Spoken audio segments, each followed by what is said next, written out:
Last lecture में हमने system of linear equation के कुछ कंसेप्ट पढ़े थे, तो उन्हीं कंसेप्ट बेस्ड हम कुछ एग्जांपल करते हैं। System of equation two types थी, होमोजीनियस और नॉन होमोजीनियस। तो पहले हम होमोजीनियस पे बेस्ड एग्जांपल लगा लेते हैं। होमोजीनियस क्या था कि जब b की वैल्यू ज़ीरो हो, मतलब ax equals to zero form के अंदर हो, तो इक्वेशन क्या कहलाती है? होमोजीनियस सिस्टम ऑफ इक्वेशन कहलाती है। होमोजीनियस सिस्टम में हम केवल कंसिस्टेंसी के बारे में बात कर सकते हैं। कंसिस्टेंसी मतलब सॉल्यूशन इसका एग्जिस्ट करेगा हमेशा, या तो वो यूनिक होगा या इनफाइनाइट होगा। यूनिक कब होगा? जब उसकी रैंक की वैल्यू n के इक्वल हो, मतलब जितने ऑर्डर की मैट्रिक्स है उसके इक्वल हो, तो उसके इसमें यूनिक ट्रिवियल सॉल्यूशन मिलेगा। ट्रिवियल सॉल्यूशन का मतलब x1 x2 जितने भी वेरिएबल है xn, उन सब की वैल्यू क्या होगी? ज़ीरो होगी। और अगर रैंक की वैल्यू लेस देन n होगी तो उस केस में हमेशा क्या मिलेंगे? इनफाइनाइट मैनी सॉल्यूशन मिलेंगे। तो हम एक एग्जांपल लगा लेते हैं। होमोजेनियस सिस्टम ऑफ इक्वेशन का फर्स्ट एग्जांपल है कि x1 plus x2 plus x3 equals to zero, x1 minus two x2 minus x3 equals to zero, 2x1 plus x2 plus 3x3 equals to zero. इसको हम पहले matrix form में लिख लेते हैं। मैट्रिक्स फॉर्म में लिखने के लिए सबसे पहला काम है कि हम रैंक निकालेंगे।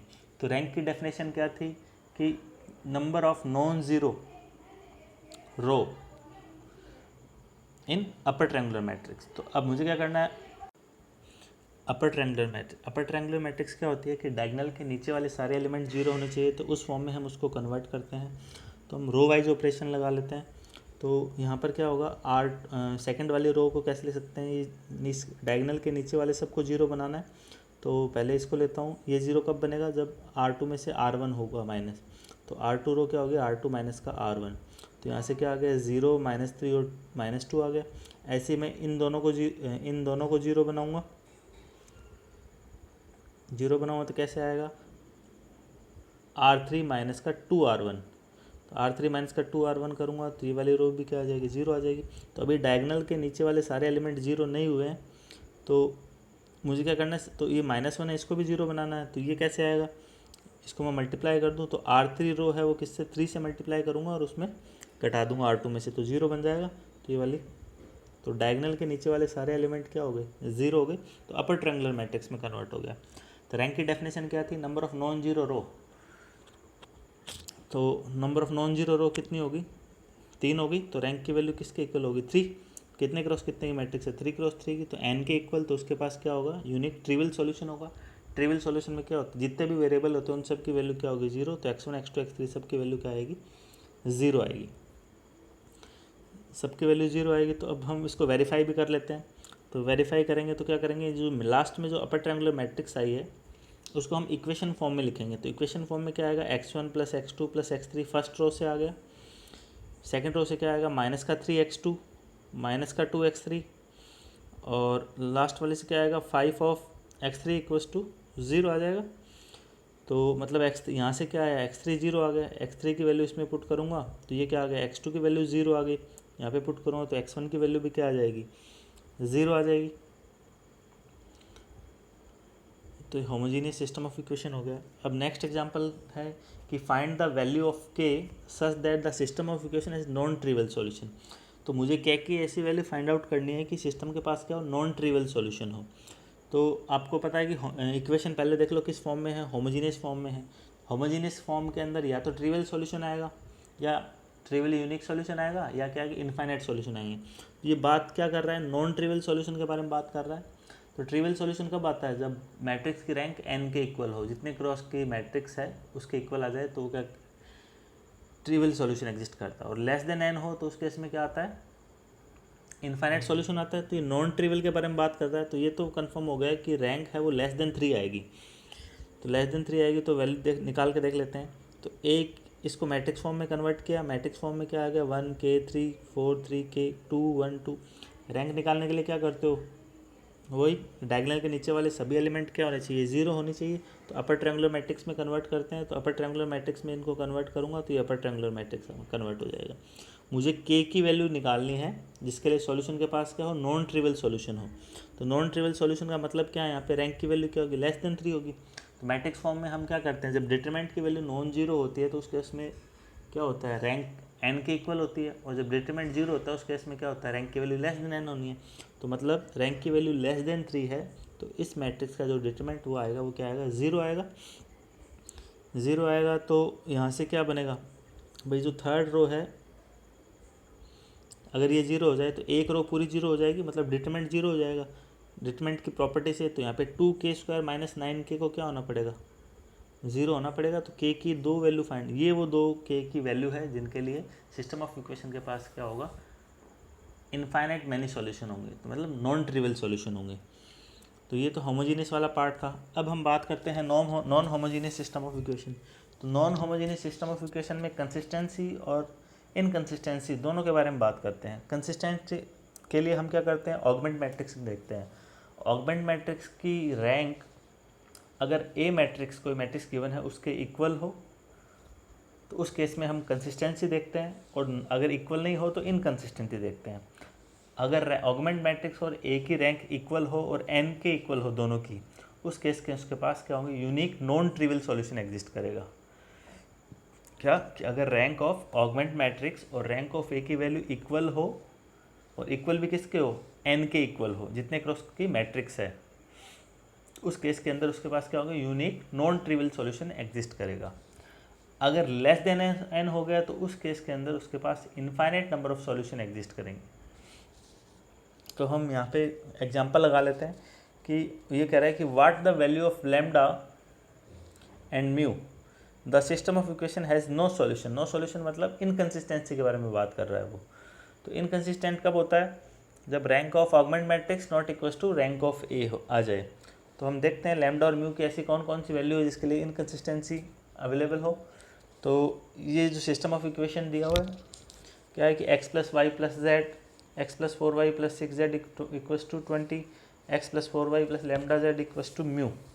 इसको हम ऑगमेंट मैट्रिक्स फॉर्म में लिख लेते हैं, तो रैंक भी निकाल लेते हैं। तो ऑगमेंट मैट्रिक्स क्या आएगा, 1 प्लस 1 सॉरी 1 1 1 6 हो गया, 1 4 6 20 हो गया, 1 4 लैम्डा म्यू हो गया। तो अब वही अपर ट्रायंगुलर मैट्रिक्स में आप उसको ए को कन्वर्ट करोगे, फिर हम रैंक देखेंगे।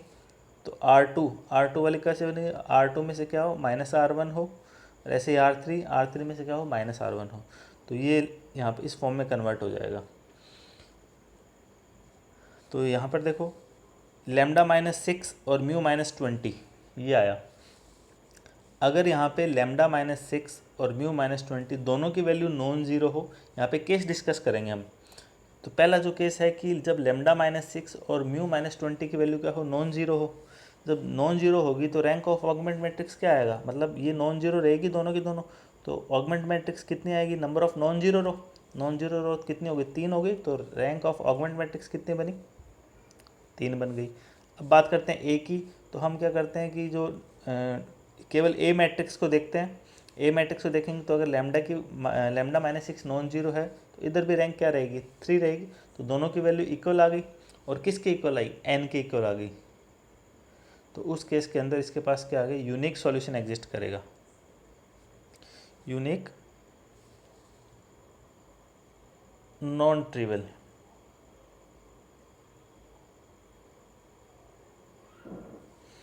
Unique non trivial solution exist करेगा। सेकंड केस क्या कहता है कि अगर लैम्डा -6 इक्वस टू 0, मतलब लैम्डा की वैल्यू 6 के इक्वल, म्यू -20 इक्वस टू 0, मतलब म्यू की वैल्यू 20 है। तो अगर लैम्डा -6 इक्वस टू 0 और म्यू -20 इक्वस टू 0 ये सब वैल्यू पुट कर दें यहाँ पे, तो ये पूरी की पूरी रो क्या हो जाएगी, 0 हो जाएगी। तो रैंक ऑफ ऑगमेंट मैट्रिक्स कितनी आ जाएगी, 2 आ जाएगी। और रैंक ऑफ ए कितनी आ जाएगी, वो भी 2 आ जाएगी। तो रैंक ऑफ ऑगमेंट मैट्रिक्स और रैंक ऑफ ए दोनों की वैल्यू 2 आ गई, लेकिन लेस देन 3 आई। तो उस केस के उसके पास क्या होंगे, infinite number of solution exist करेंगे। अब बात करते हैं, हमें लिखना है ना नो सॉल्यूशन। तो नो सॉल्यूशन कब आएगा, जब लैम्डा -6 इक्वस टू 0, मतलब लैम्डा की वैल्यू 6 हो और म्यू की वैल्यू नॉट इक्वस टू 20, या म्यू -20 नॉट इक्वस टू 0। जब लैम्डा की वैल्यू 6 हो और म्यू की वैल्यू 20 के इक्वल नहीं हो, तो ऑगमेंट मैट्रिक्स की रैंक कितनी आएगी, 3 आ जाएगी, क्योंकि यहाँ पर नॉन जीरो रहेगा लेकिन ये तो 0 हो जाएगा। तो एक पूरी नॉन जीरो रो बची, तो रैंक ऑफ ऑगमेंट मैट्रिक्स 3 आ गया। लेकिन लैम्डा इक्वस टू 6 पुट करोगे आप, तो जो ए मैट्रिक्स जो है वो क्या हो जाएगा, उसकी एक रो 0 हो जाएगी। एक रो 0 होते ही उसकी रैंक किसके इक्वल, 2 के इक्वल हो जाएगी। तो 2 के इक्वल होते ही क्या हो जाएगा, दोनों की वैल्यू इक्वल नहीं है ऑगमेंट मैट्रिक्स की और ए की, रैंक ऑफ ए। उस केस के अंदर इसके पास क्या सॉल्यूशन एग्जिस्ट करेंगे, नो सॉल्यूशन एग्जिस्ट करेंगे। तो ये इसके केस हो गए। कब उसके पास यूनिक नॉन ट्रिवियल सॉल्यूशन होगा, कब इनफाइनाइट नंबर ऑफ सॉल्यूशन होंगे और कब उसके पास नो सॉल्यूशन होंगे। नेक्स्ट एग्जांपल है कि नॉन होमोजीनियस सिस्टम है। तो ये क्या है कि find what value of lambda system of equation has consistent. तो लैम्डा की ऐसी कौन कौन सी वैल्यू है जिसके लिए सिस्टम ऑफ इक्वेशन क्या हो, कंसिस्टेंट हो। तो इनकंसिस्टेंट के बारे में बात नहीं कर रहा नॉन होमोजीनियस में। तो इनकंसिस्टेंट कब होता है, जब rank of augment matrix not equal to rank of A. तो या तो यूनिक ट्रिवियल नॉन ट्रिवियल आएगा या क्या आएगा, इनफाइनाइट सॉल्यूशन आएंगे। तो हम डिस्कस कर लेते हैं। तो हम ऑगमेंट मैट्रिक्स लिख लेते हैं। तो ये जो सिस्टम ऑफ इक्वेशन है उसको ऑगमेंट मैट्रिक्स में कन्वर्ट किया। अब हम उसकी रैंक निकालते हैं। रैंक निकालेंगे तो यहाँ पे देखो इस फॉर्म में कन्वर्ट हो जाएगा। ये डायगोनल से सारे एलिमेंट जीरो हो गए। तो मुझे कंसिस्टेंसी देखनी है। तो कंसिस्टेंसी कब हो सकती है, जब लैम्डा स्क्वायर -3 लैम्डा + 2 की वैल्यू क्या हो, 0 हो जाए। तो लैम्डा की कौन कौन सी वैल्यू होगी, 1 और 2। इन दोनों पे डिस्कस कर देते हैं कि लैम्डा की ऐसी कौन कौन सी वैल्यू है। तो मुझे केवल कंसिस्टेंसी देखनी है। तो जब लैम्डा = 1 होगा, तो लैम्डा = 1 अगर मैं यहाँ पे पुट करूँ तो पूरी की पूरी रो क्या हो जाएगी, 0 हो जाएगी। पूरी की पूरी रो 0 हो गई। तो मतलब रैंक ऑफ ए भी कितना आ गया, 2 आ गया। और रैंक ऑफ ए कितना आ गया, वो भी 2 आ गया। दोनों की वैल्यू इक्वल लेकिन <3। तो उस केस के अंदर क्या होंगे, इनफाइनाइट सॉल्यूशन होंगे। तो उनको फाइंड आउट कैसे करेंगे कि ये जो मैट्रिक्स आई लैम्डा = 1 पुट करने पर, उसको मैं क्या करूँगा, इक्वेशन में कन्वर्ट करूँगा। तो ये क्या बन गया, x + y + z = 1, y + 3z = 0।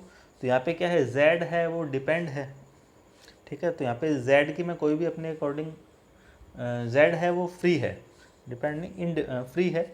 तो z फ्री है तो मैं मान लेता हूँ अपनी स्वेच्छा अनुसार कि z की वैल्यू मैंने कोई c मान लिया, कोई कांस्टेंट। तो जैसे ही मैं z = c लेता हूँ तो y की वैल्यू कितनी आ जाएगी, -3 आ जाएगा। तो यहाँ से y = -3z, तो यहाँ से अगर वैल्यू पुट करता हूँ x + y + z = 1 में, तो x = कितना आ गया, 1 + 2z आ जाएगा। z की वैल्यू पुट कर देता हूँ तो x = कितना आ गया, 1 + 2c। तो x y z तीनों की वैल्यू फाइंड आउट होगी। और c है वो मैंने अपनी इच्छा अनुसार लिया है। तो जैसे जैसे c की वैल्यू चेंज करता जाऊँगा वैसे वैसे x y z की वैल्यू चेंज होती जाएगी। मतलब इनफाइनाइट नंबर ऑफ सॉल्यूशन मुझे फाइंड आउट होंगे। कंसिस्टेंसी है यहाँ पे। और जब लैम्डा = 2 पुट करूँगा इक्वेशन में, तो इस इक्वेशन इस फॉर्म में कन्वर्ट हो जाएगा। लैम्डा = 2 फॉर्म करूँगा यहाँ पर, तो ये जो मैट्रिक्स इस फॉर्म में आ जाएगी। इसको वही रैंक ऑफ ऑगमेंट मैट्रिक्स और रैंक ऑफ ए की वैल्यू 2 आ गई, <3 आ रहा है, मतलब इनफाइनाइट सॉल्यूशन आएंगे। इससे मैट्रिक्स फॉर्म से मैं इक्वेशन फॉर्म में लेके आता हूँ। तो x + y + z = 1, y + 3z = 1। तो y = कितना आ गया, 1 - 3z। वही z को मैं c ले लेता हूँ। जैसे ही z को c लूँगा तो y = कितना आ गया, 1 - 3 से आ गया। और x = कितना इसमें पुट करूँगा, y की वैल्यू 1 - 3z, तो ये कितना आएगा, 2z आएगा। c की वैल्यू क्या है, z है, तो x = कितना आ गया, 2c आ गया। तो x = 2c, y = 1 - 3c और z = c। तो जैसे जैसे c की वैल्यू चेंज होगी वैसे वैसे x y z तीनों की वैल्यू चेंज होती जाएगी। तो मतलब सॉल्यूशन के पास, सिस्टम ऑफ इक्वेशन के पास क्या होंगे, इनफाइनाइट मैनी सॉल्यूशन होंगे। तो ये हमारे होमोजीनियस और non homogeneous system of equation के बारे में बात हो गई।